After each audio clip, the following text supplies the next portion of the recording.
Telefonimni o'ynab turdim. Qaradim, zakaz bermadi. Shuna qarasam zakaz keldi. Ot, jonimdan dedim, tars zakasi bo'lsin, o'ynabdim, qaradim adresini. Keyin azbukadan bergan video azbukaga bordim. Qarasam eshigini o'zi ochar ekan avtomatik. Endi bo'ldi dedim-da, o'tirdim mashinaga. Yanniks baho qo'ymaysiz dedi. Haydashing dedim, baho qo'ymadim-da. To'g'rim qarasam, musroq ustiribdi, oldin bir odam o'tkazibdi. Aka yo'l bering dedim. Yo'ldan o'tdim, shuna qarasam, Sadovoy kasona ketdim, yo'q ekan-da. Yo'lni yo'q qo'ygan.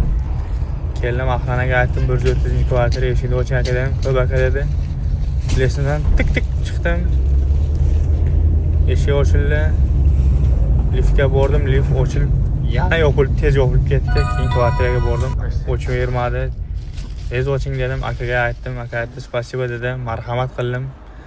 deb aytdim. Endi "Пожалуйста, bu marhamat beradi. Shuni syomka qilib tursam, strokachi akalar almatira bo'g'layotgan ekan. Bir manzarani ko'rsatay dedim, keyin basharam bilan shunday qilsam, 8